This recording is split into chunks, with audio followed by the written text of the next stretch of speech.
এ উম্মতে মুহাম্মাদি, তোমরা কার নেশায় ছুটছো, কাদের পিছনে ছুটছো? কিছুদিন আগে অনেক বড় বড় খেলোয়াড় ছিল যাদের লোক নামই ভুলে। যে মানুষের দ্বারা সমাজে ইনসাফ ইনসানিয়াত আসে না, তাদেরকে আমরা ছিঁড়া জুতোর থেকেও মূল্য কম দিই। কয়েকদিন আগে কলিকাতায় কোনো একজন খেলোয়াড় এসেছিল, জানেন? দুনিয়ার মানুষ তার পিছনে ছুটছে, তার পছন্দ তার কাছে, আমি একটু ইখতিলাফে যাচ্ছি না, তবে আমাদের কাছে ওদের দাম ছিঁড়া জুতোর থেকেও কম। একদম অতি সত্য কথা বলছি, অতি সত্য কথা বলছি। কেন? ওদের দ্বারা সমাজে নেশা বাড়ছে, ওদের দ্বারা সমাজে বিহায়াপনা বাড়ছে, ওদের দ্বারা উলঙ্গপনা রেপ বাড়ছে, ওদের দ্বারা সমাজের কোন গরিবের কোনো কল্যাণ হয় না, ওদের দ্বারা সমাজে কোনো সভ্যতা, জাস্টিস, ইনসানিয়াত আসে না, ইনসাফ আসে না। যে মানুষের দ্বারা সমাজে ইনসাফ ইনসানিয়াত আসে না, তাদেরকে আমরা ছিঁড়া জুতোর থেকেও মূল্য কম দিই। কিন্তু যার ভালোবাসা তার কাছে, আমি তাদের উপরে আঘাত করছি না, কারো প্রেমে আঘাত করছি না, কিন্তু এটা বুঝাতে চাইছি কেন এ উম্মতে মুহাম্মাদি, তোমরা কার নেশায় ছুটছো, কাদের পিছনে ছুটছো? কিছুদিন আগে অনেক বড় বড় খেলোয়াড় ছিল যাদের লোক নামই ভুলে গেছে, যাদের খেলা কেউ দেখতেও যায় না, যাদের সঙ্গে সেলফি তোলার আর কেউ নেই, তারা এলে কেউ গুরুত্বও দেয় না। তা আজকে যার গুরুত্ব দিচ্ছে, কাল তার দশা কিন্তু ওই বিগত বড় খেলোয়াড়ের মতনই হবে। কিন্তু খেয়াল করে দেখো, 100 বছর কম বেশি হয়ে গেল, মুজাদ্দিদুল জামান, আমিরুশ শরিয়াত, শেখুল বাঙ্গাল, পীর আবু বকর সিদ্দিক দুনিয়া থেকে চলে গেছে। বেঁচে থাকা অবস্থায় তার পিছনে তো জনসমুদ্র ঘুরেছে। 100 বছর চলে যাওয়ার পরেও যত নতুন নতুন ছেলে দুনিয়ায় আসছে, শুধু মুসলমান নয়, নেতা কেতা সবাই আবু বকর আবু বকর আবু বকর দাদা হুজুরের জন্য ছুটছে। জোরে বলুন সুবহানাল্লাহ, আরো জোরে বলুন সুবহানাল্লাহ। আল্লাহু আকবার, আল্লাহু আকবার। এ যুবক বোঝো, বোঝো দাদা হুজুর কেন, তার জন্য মানুষ আজও পাগল। ব্রিটিশরা পর্যন্ত তাকে সম্মান করতে বাধ্য হয়েছিল। কেন? তিনি মোহাম্মদ রসুলের গোলাম ছিল। জোরে বলুন সুবহানাল্লাহ, আরো জোরে বলুন। তাই আব্বাস সিদ্দিকী তোমাকে একটাই রাস্তা দেখাচ্ছে, দাম যদি বাড়াতে চাও আমিনার লালের কাছে বিক্রি হও। এ দুনিয়া কি জিনিস, লৌহ কলম সব কিছু, ফারিস্তা জিবরাইল মিকাইল ইসরাফিল সব তোমার খাদেম হয়ে যাবে। জোরে বলুন সুবহানাল্লাহ। হ্যাঁ, এত বড় কথা বলে যাচ্ছি, তোমার বিপদে সবাই তারা আসবে, তোমার সাথ দেবে। কেন? তুমি তাদেরও নেতা, মুহাম্মদ সাল্লাল্লাহু আলাইহি ওয়াসাল্লামের গোলাম। তাই আমার রসুলের হও যুবক। এ দুনিয়া তোমাকে রসুল থেকে সরাতে চাইছে, আমি আব্বাস সিদ্দিকী তোমাকে রসুলের সাথে জুড়তে চাইছি। বোঝো আমার ভাইয়েরা, চলে আসো আর একটুখানি পিছিয়ে যাই। 800 বছর আগে এই দুনিয়া থেকে চলে গেছে। 800 বছর আগে যখন হিন্দুস্তানে আসছিল, হিন্দুস্তানের বিভিন্ন রাজারা তাকে রুকার চেষ্টা করেছিল যে হিন্দুস্তানে ওই যুবককে আসতে দেওয়া যাবে না। এমনকি দিল্লিতে যখন চলে এসেছে, খবর পেয়ে গেছে যে দিল্লিতে উনি তাশরিফ নিয়ে চলে এসেছে, হাজারো গার্ড দিয়ে, হাজারো ব্যারিকেড দিয়ে, হাজারো ফোর্স দিয়ে, হাজারো মিলিটারি দিয়ে সেই যুবককে রুখতে পারেনি। একাই আসছে, আর রাস্তায় একটা একটা একটা করে যুবককে তার কাছে টেনে তাকেও নবীর গোলাম বানাতে বানাতে বানাতে 39 জনকে নিয়ে আজমিরে ঢুকছে। যে আমার তোমার সবার সুলতান, সবার বাদশাহ, গরিবে নওয়াজ মঈনুদ্দিন আজমিরি, যাকে রুখার জন্য পৃথ্বীরাজ হাজারো সৈন্য লেগিয়েছিল, যা আজমিরে কমসে কম ঢুকতে দেব না, কিন্তু তাকে রুখতে পারেনি। শুধু ঢুকেছে তা নয়, আজ থেকে 800 বছর আগে চলে গেছে। আজও মুসলিম অমুসলিম দেশে CM PM DM M JM আছে, সবাইকেই বাবা গরিবে নওয়াজের কাছে যেতে হয়, সবাইকেই সম্মান জানাতে হয়। এর কারণ কি? তিনি মোহাম্মদ রসুলের গোলাম ছিল, তাই আজও দাম বাড়ছে। জোরে বলুন সুবহানাল্লাহ, আরো জোরে বলুন আল্লাহ আল্লাহ। কোনদিন শুনেছেন গরিবে নামাজের দরবারে প্রচুর ভিড় হওয়ার জন্য লোক এত টাকা খরচ করে গিয়েছে, ঢুকতে পারেনি বলে বোতল ফোতল ছুঁড়েছে? কোনদিন শুনেছেন জলসা মাহফিলে ভিড় হওয়ার দরুন আব্বাস সিদ্দিকী তো জলসা বন্ধ করে দিতে বাধ্য হয়েছে, মানুষ মরে যাবে, তার জন্য কেউ ঢিল পাটকেল বোতল ছুঁড়েছে? না, কারণ এখানে যারা আসে তারা ডিসিপ্লিন ওয়ালা আসে। এখানে যারা আসে আমিনার লালের জন্য আসে, আব্বাসের জন্য আসে না। এখানে যারা আসে আল্লাহ রসুলের জন্য আসে। যে আল্লাহ রসুলের পক্ষে যে উলামা কথা বলে, এরা জানে তার সাথে যাররা পরিমাণ বিয়াদবি করলে ঈমান চলে যাবে, কেন গোলামের দামের অনেক বেশি। জোরে বলুন সুবহানাল্লাহ। তাই তোমাদেরকেও বলছি, গোলাম হও আমার নবী। হবে না? গোলাম হও, বাকি যতদিন বাঁচবে নবীর দিনের পাহারাদার হও। আমার নবী পাকের গোলামি যারা করেছে, যুগে যুগে তাদের দাম আল্লাহ এত বাড়িয়েছে, আজও তাদের মর্যাদা পৃথিবীর জমিনে সোনালী অক্ষরে লেখা আছে। হাবশি দেশের একটা কালো যুবক, কি না হাই দেখেন, আপনারা সবাই জানেন, দেখুন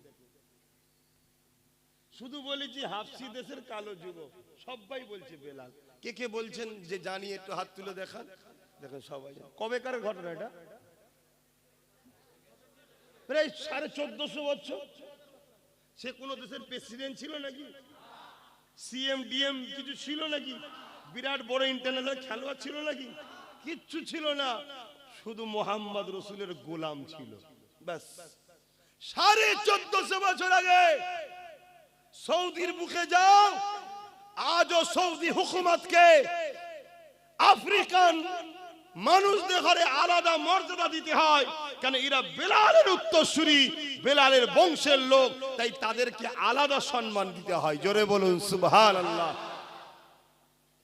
ভাবতে পারছেন? শুনছো তো আমার কথা, বুঝছো তো ভাই? তুমি যদি নিজের সম্মান বাড়াতে চাও, মূল্য বাড়াতে চাও, দাম যদি বাড়াতে চাও, একটাই জায়গা, রসুলের গোলাম হও। নাই আমার দেশে কত প্রধানমন্ত্রী ছিল, তাদের কোনো দাম নাম গন্ধ চর্চা কিছু আছে? জোরে বলো। অথচ হাবশি দেশের বেলালের চর্চা কোটি কোটি জায়গায় হচ্ছে ডেলি, ঠিক না বেটি? অথচ তিনি কোনো প্রেসিডেন্টও ছিল না, তিনি কোনো বড় খেলোয়াড়ও ছিল না, তিনি কোনো বড় গায়কও ছিল না, তিনি ছিলেন একটাই পরিচয়, গোলাম হয়ে মক্কার বাজারে বিক্রি হয়েছে, আর তার উপরে অনেক জুলুম হচ্ছিল। একদিন সিদ্দিক আকবর খরিদ করে নিয়ে রসুলের দরবারে নিয়ে এলেন, আজাদ করে দিলেন। সে রসুলের কদমে নিজের জীবন কাটালো হুজুরের গোলামিতে। আল্লাহ তার সম্মান এত দিয়েছে, আল্লাহ নবী বলছেন, আমি যখন মেরাজে গিয়েছিলাম বেলালের পায়ের আওয়াজ জান্নাতে শুনেছিলাম। জোরে বলুন সুবহানাল্লাহ। এ বেলাল, আল্লাহু আকবার, এ বেলাল কি করেছো? হুজুর আপনার গোলামি করি। আল্লাহ নবী খুশি হয়ে বললেন, বেলাল তোমার জন্য একটা খবর আছে। কি খবর? ভাববেন, যে লোকটা, যে ব্যক্তিটা গরিব হওয়ার দরুন এ বাজারে ও বাজারে সে বাজারে এরম বিক্রি হতো, তখন মানুষ কিনা বেচা হতো, আমার নবী খরিদ করলো। আরে আবু বকরের যা সবটাই রাসূলুল্লাহ, আমরা তো সেই ঈমান রাখতে পারিনি, তিনাদের ছিল। নবীর গোলাম হওয়ার জন্য তার সম্মান কোথায়? এবার শুনুন, অবাক হয়ে যাবে। তোমরা তো আল্লাহরে কোনো বাজারে বিক্রি হওয়া ছেলে নয়, তোমাদের বাপ দাদা সব ইসলামের।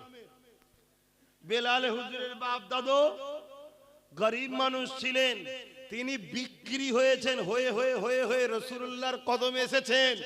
আর নবী তাকে কিনেছে এবং নবী সে গোলামি করেছে, করার দরুন সম্মান কত। আল্লাহর নবী বলছেন, বেলাল যেদিন কিয়ামত হওয়ার পরে জান্নাতে ঢোকা হবে, সর্বপ্রথম বেলাল তুমি কিন্তু জান্নাতে ঢুকবে।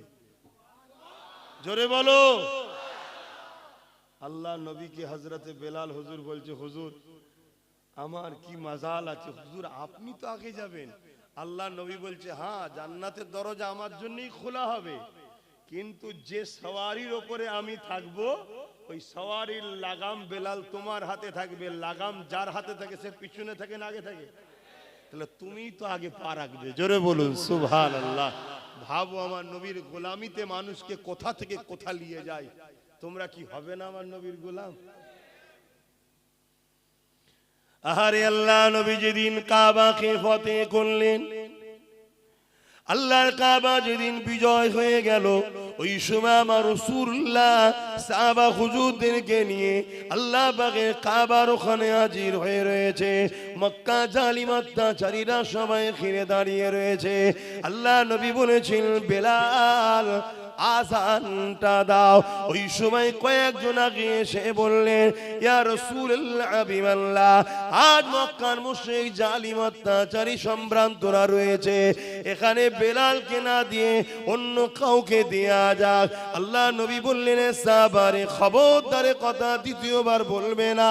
আমার দুঃখের দিনের সাথী হলো বেলাল, আজকে সুখের দিনে বেলালকে আমি ভুলে যেতে পারি না। একটা গোলামকে আল্লাহ রাসূল কোথায় মর্যাদা দিচ্ছে দেখে। এ বেলাল তুমি আজান দাও, তুমি আজান দাও, তুমি আজান দাও।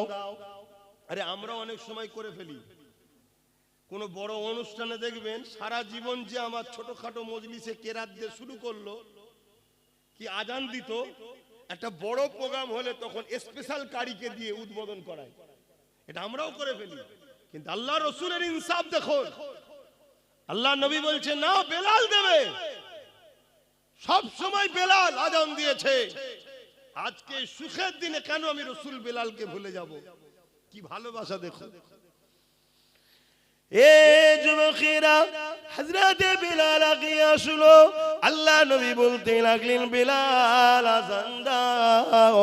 ইয়া রাসূলুল্লাহ হাবিবাল্লাহ, মদিনা জমিনে কখন বাইতুল মুকাদ্দাসের দিকে ফিরে আযান দিয়েছে, আবার কখনো কাবার দিকে ফিরে আযান দিয়েছে। ইয়া রাসূলুল্লাহ হাবিবাল্লাহ, এই কাবার সামনে দাঁড়িয়ে এবারে কোন জায়গায় ফিরে আযান দেব? আল্লাহ নবী বেলালকে কাবার সাথে তুলে দিলে, দিওয়ার পরে বলতে লাগলেন, আযান দাও। ইয়া রাসূলুল্লাহ হাবিবাল্লাহ, আমি কাবার সাথে দাঁড়িয়ে আছি, কোন দিকে ফিরে আযান দেব? আল্লাহ নবী বলেছিলেন, বেলাল রে, কাবার কাবা তোমার রাসূলের দিকে মুখ করে আযান দাও। আরো জোরে বলুন সুবহান।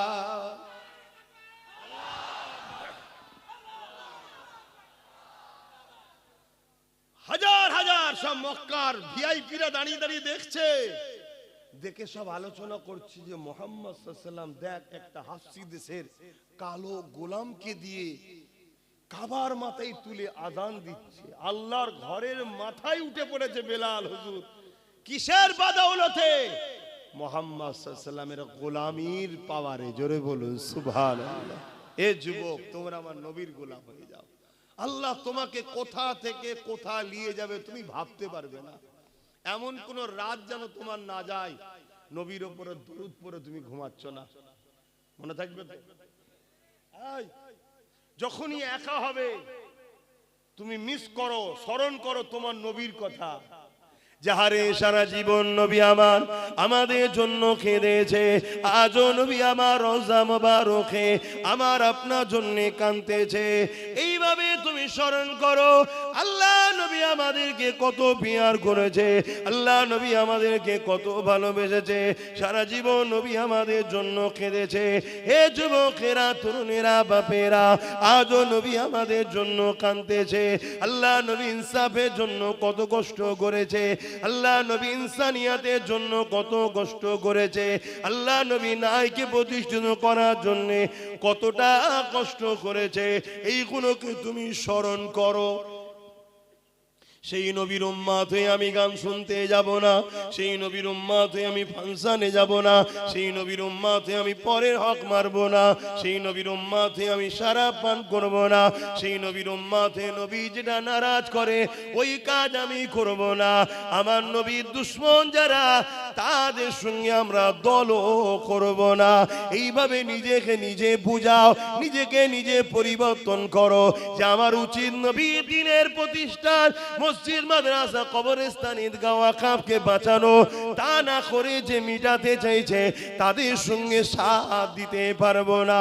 এইভাবে নিজেকে নিজে বুঝাও, শুধু পরিবর্তন হবে তা নয়। এই যুবকেরা, তরুণেরা, আল্লাহ পাক তোমাকে একটা রুহানি ক্ষমতা দেবে, ইমানি ক্ষমতা দেবে।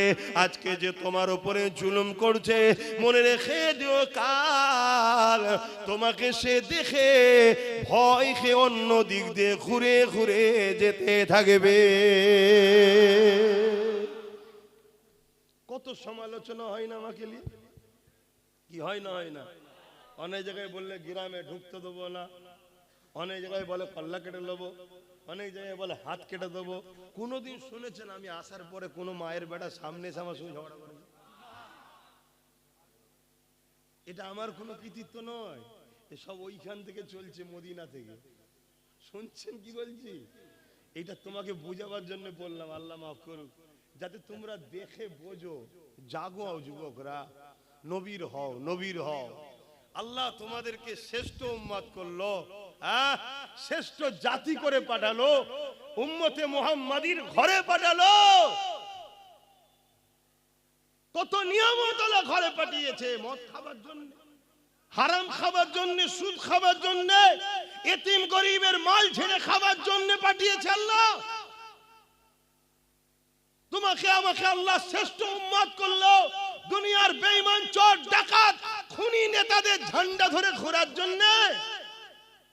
এগুলো বোঝো যুবক, ওজন উড়াতে এসে তোমার জুতো ঘোরাবার উপযুক্ত নয়। তোমাকে আল্লাহ যে নিয়ামত করেছে, যে ঘরে পাঠিয়েছে, ওই চোর, জালিম, বদমাইশ নেতাগুলো তোমার জুতোটাকে পরিয়ে দিবার উপযুক্ত তারা নয়। আজকে তুমি তাদের কাছে হাতের পুতুল হয়ে গোলাম হয়ে গেলে একটাই কারণে, তুমি রসুল ছেড়ে দিয়েছো। তোমার নবী কি চায় আর তুমি করছো কি? বোঝো, ভাবো। অথচ আজও তোমার নবী রওজা মুবারকে তোমার আমার জন্য কাঁদছে। তোমার কি আর বড় মনে পড়ে না সেই নবীর কথা, যে আমি ভালো কাজ দিয়েছি, হয়তো হালকা বয়সে করে উঠতে পারিনি, কমসে কম আমার নবীর দিনের ক্ষতি করব না। কিন্তু আজ আমরা ক্ষতিকারক হয়ে গেলাম। তো আমাদের জন্যই তো জালিমরা ক্ষমতায় আসে, আর আমাদের জন্যই তো জালিমরা আজকে ইসলামকে ক্ষমতার জন্য মিটাবার চেষ্টা করছে। কথা কি ভুল বলছি? অথচ সারা জীবন নবী আমার তোমার আমার জন্য কেঁদেছে। আজ রওজা মুবারকে রাসূলুল্লাহ কাঁদতেছে। এ যুবক শুনে রেখে দাও, যেদিন আল্লাহ পাক কিয়ামত ঘোষণা করে দেবে, হযরত জিবরাইল আলাইহিস সালাম কে আল্লাহ পাঠাবে। এ জিবরাইল, দুনিয়া জমিনে গিয়ে আমার হাবিবকে যে উঠিয়ে নিয়ে আসো। হযরত জিবরাইল আলাইহিস সালাম দুনিয়া জমিনে চলে আসবে, তাম পৃথিবী থেকে তন্ন তন্ন করে খুঁজবে, কারণ এই জমিনের উপরে গাছপালা থাকবে না, এই জমিনের উপরে ঘরবাড়ি থাকবে না, কারণ কুল্লু মান আলাইহা ফান, আল্লাহ পাক সব ফানা করে দেবে। এই আমার রাসূলুল্লাহ কোন জায়গায় রয়েছে, হযরত জিবরাইল আলাইহিস সালাম খুঁজে পাবে না। আল্লাহ পাককে জমিন থেকে আওয়াজ দিতে লাগবে, ও রব্বি, আল্লাহ পাক আপনার হাবিব কোথায় রয়েছে, আমি জিবরাইল খুঁজে পাচ্ছি না। আল্লাহ পাক বলতে লাগবে, জিবরাইল রে, দুনিয়ার জমিন জমিনে কান লাগিয়ে লাগিয়ে শোনো, যে জায়গা থেকে দেখবে কান্নার আওয়াজ আসছে, ওই জায়গাতে আমার হাবিব তিনার গুনাহগার উম্মত উম্মতিদের নাজাতের জন্য কাঁদতেছে। আরো জোরে বলুন সুবহান।